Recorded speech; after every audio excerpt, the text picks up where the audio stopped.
غیر قانونی طور پر بھارت کے زیر قبضہ جموں کشمیر میں انسانی حقوق کے کارکنوں اور تنظیموں نے کشمیری عوام کا منظم استحصال جاری رکھنے پر بھارت کی مذمت کرتے ہوئے اسے جدید دور کی غلامی قرار دیا ہے۔ انسانی حقوق کے کارکنوں نے غلامی کے خاتمے کے عالمی دن کے موقع پہ کشمیری خواتین کے خلاف جبری گمشدگیوں، ظلم و تشدد، نظر بندیوں اور سرکاری سرپرستی میں جنسی تشدد جیسے مظالم کو اجاگر کیا اور انہیں جدید دور کی غلامی قرار دیا۔ انہوں نے عالمی رہنماؤں بالخصوص اقوام متحدہ سے مطالبہ کیا کہ وہ اقوام متحدہ کی متعلقہ قراردادوں پر عمل درآمد کرائیں جن میں کشمیریوں کو ان کے حق کی خودارادیت کی ضمانت فراہم کی گئی ہے۔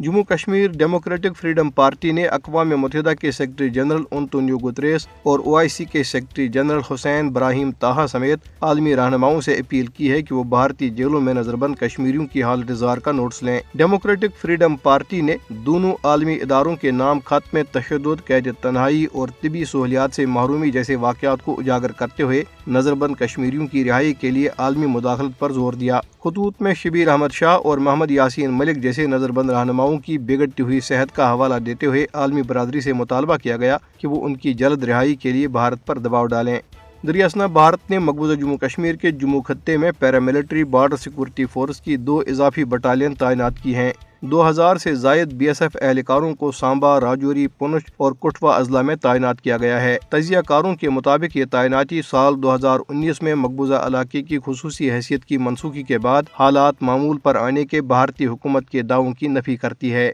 کشمیری کسانوں اور تاجروں نے سری نگر میں رنگ روڈ پر سیٹلائٹ کالونیاں تعمیر کرنے کے بھارتی حکومت کے منصوبے پر شدید تحفظات کا اظہار کرتے ہوئے خبردار کیا ہے کہ اس سے زرعی زمینوں کو شدید نقصان پہنچے گا۔ وہ اس اقدام کو دفعہ 370 کی منسوخی کے بعد زرخیز زمین پر قبضے، کشمیر کی معیشت کو کمزور اور آبادی کا تناسب تبدیل کرنے کی مودی حکومت کی وسیع تر پالیسی کا حصہ قرار دیتے ہیں۔ بانڈی پورہ کے لوگوں نے پینے کے صاف پانی کی فراہمی میں بھارتی حکومت کی ناکامی کے خلاف احتجاج کرتے ہوئے سوپور بانڈی پورہ شاہراہ کو بلاک کر دیا۔